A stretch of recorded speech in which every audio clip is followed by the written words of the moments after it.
And they decide, let's bring him to his hideout. Mind you, completely outmanned and completely outgunned. And he wasn't even tied up. How did you think that was gonna go? Hey everyone, my name is Jeff. Today we are talking about The Penguin, episode number 7, my reaction. So, as always, if you want to avoid spoilers, please make sure you go and watch Penguin episode 7, and make sure to watch all my other reactions to all the other episodes so you understand where my thoughts have been coming from and going to throughout this series before we finally get to the final episode reaction coming up next week. And all you need to do is go up in the top right of your screen to see all my reactions. And of course, you can make sure to subscribe and hit that bell so you don't miss the next episode. Like this episode, if you really like it a lot, maybe drop your comments below and let me know your thoughts and share it around with all your friends so we all get in on the conversation together. Without further ado, let's talk about Penguin episode number 7. So in this episode, we finally discover what happened to Oswald's brothers. And it got pretty sinister and pretty fucked up, I'm not gonna lie to you. I didn't really expect that to come from this, and I'm gonna get to that in a second. But so essentially, it seems that Oswald was a child that was very starved for attention from his mom. Unsure exactly how much he was getting. Maybe he was getting a lot, maybe he was getting a little, but either way, it doesn't really matter because it seemed like he has this, insatiable hunger for it from his mom, and the desire, obviously, that we've seen throughout the show to do whatever it takes to get what he wants, no matter who it is, because really all he realistically cares about with his, his MPD is himself. And so as him and his brothers leave the house, they go play hide and seek in a sewer. He, gets bullied by them fairly enough. They're being pretty ableist there, saying like, haha, you can't walk down here with your leg, taking advantage of him. And I get why he would be hurt by that. It's like, yeah, I get you there. But then he goes and does the crazy thing where he locks them in there. It doesn't just lock them in, like, kids will do that, right? They just want to be mean, they want to poke fun at you because you poke fun at them. Makes sense, right? No, he doesn't just lock them in. He locks them in and then leaves. Like, he leaves them. Which again, okay, I can kind of see a kid doing that. Kids might do something like that. They're not aware, right? He's like 12 or something at this point. And then he clearly notices back home that it's pouring rain. I think in that scene it's pretty clear he's not really worried about his brothers. He's worried about the lie he's telling to his mom. And then it obviously transforms into not so much concern anymore, but the realization that this is getting him what he wants. All the love and attention from his mom, all focused on him, doing what he wants to do, watching the movie he wants to watch, and spending all that time with her, and now his brothers can't get in his way. So this kid is just straight fucking evil from the jump. Now, listen, I'm not opposed to that. I think, he's evil for evil's sake, whatever, right? I mean, there's no real, I don't think even a kid with MPD or even some sociopathic tendencies would ever do that, for the record. Which brings me to my next point. Hi Matt, hi everybody at the studio. So you guys have consistently said that you want the Penguin to be more grounded, which is why you named him Oz Cobb instead of Oswald Cobblepot. So he's still Oswald Cobb, but not Oswald Cobblepot, which is just stupid. It's a nothing change, doesn't really mean anything, but it does kind of take away from, the original character in a lot of ways. And you've changed the character in some ways I've mentioned that I like, and in truth do stick to the truth of the character, which is fine. But you've also done things that, you're obviously trying to emulate a lot of gangsters out there, which on some level, I understand. I think it's cool to be creative and new with these things. But please tell me, in what way and in what world is a child going to basically intentionally drown his brothers and then not just like, not process anything, feel no emotion about it? No. He's happy about it. I'm not saying I have a problem with this plot-wise. I like it. But then again, what exactly is grounded about that?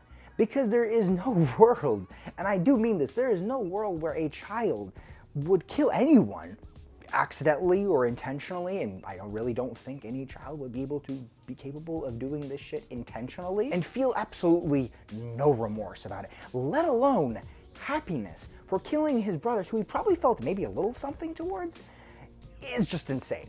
And there is no way, in no world, where this is a grounded experience. I have to hammer that home, because y'all are the ones saying you want a more grounded world. And I think a lot of fans feel similarly whenever they say Batman, they want a more grounded world. Please keep in mind, this shit is based on a fucking comic book. It's not fucking real. And so this is the most comic book villain origin story shit I've ever seen in a while, because everything has needed to be so grounded and all that for so many IRL films and movies and stuff. And having said all that, the hypocrisy of the whole thing, the very clear juxtapositions, the just not clear meshing of those things in a very consistent and very thought out way, makes the show feel less like an HBO show and more like a CW show, where it's just kind of patched together and it just doesn't feel that great. It feels very rushed, to be honest with you. Cool idea, poor execution, to be real about it. And a lot happened in the middle of this show, but obviously the main thing was the Penguin versus Salvatore Maroni. And I gotta be honest, I feel really bad for Clancy Brown, because, you know, the truth is that his character feels so underdeveloped. They feel like they had some okay ideas with him, but they never got to really develop him as a character.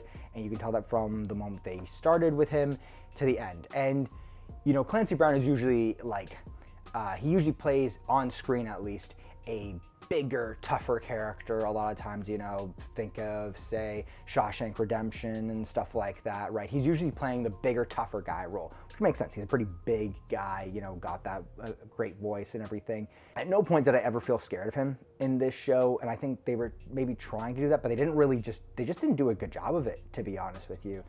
And, you know, I just think his lines kind of were tough.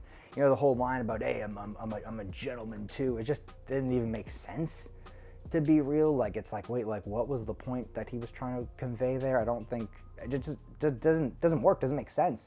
And because it was very clear that they were going to kill him and his mom. I mean, what else would they do? I mean, it's pretty obvious is what he spelt out right before that line. They try to hit the punchline there, and it just doesn't really work at all.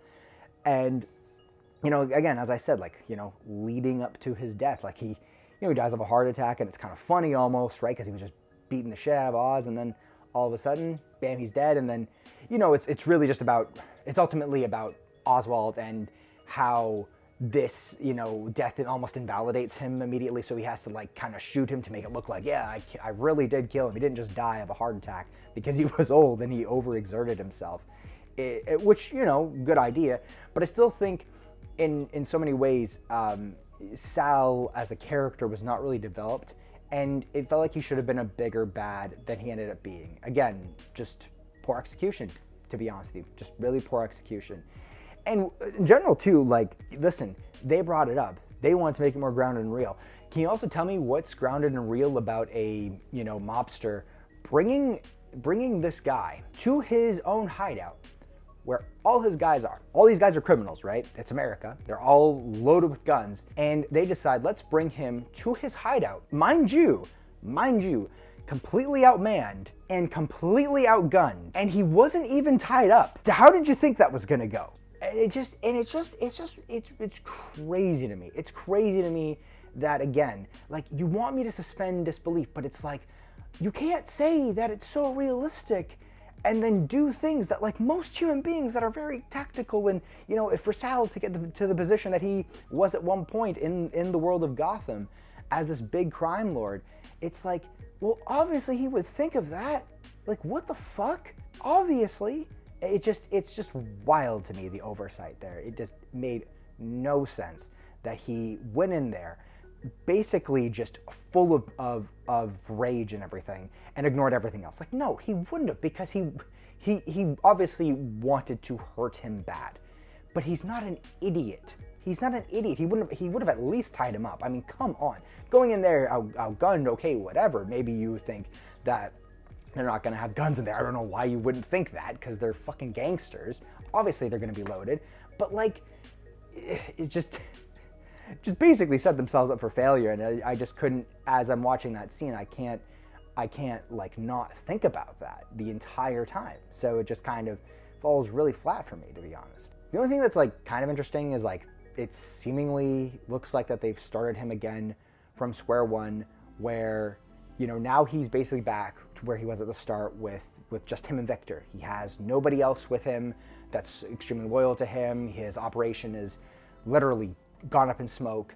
The only potential allies that he has other than Victor is basically the other gangs, if they somehow come through actually and end up saving him, which is probably what will happen, which kind of like, they're trying to like, it seems like they're kind of trying to pull the wool over your eyes there, make you forget that that's exactly what he did in the last episode, that he did form an alliance with these people and they will come through. Obviously, the Gigantes are also kind of pretty thin right now. A lot of their goons have been taken out as well. So it's like, they're trying to present that he's like vulnerable and stuff, but he's probably really not. Like, he probably has a lot more ammo than the people he's facing.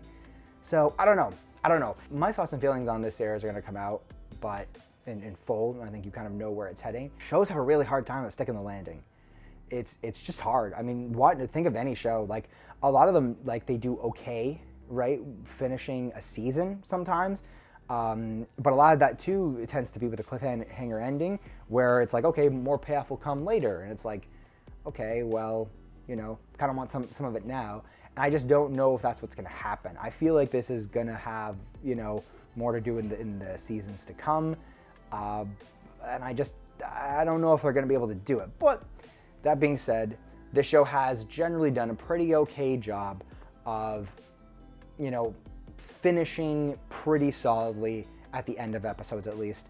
So maybe, you know, I'll try to withhold my expectations until then, and we'll see what happens. But until then, if you want to see my next reaction, please make sure to subscribe and hit that bell. Like this video if you enjoyed it. Share your thoughts below. If you disagree with me, feel free to let me know in the comments below. I would love to talk to y'all there. And share it around with your friends so they can get on the conversation as well. And I will see you all in the next one.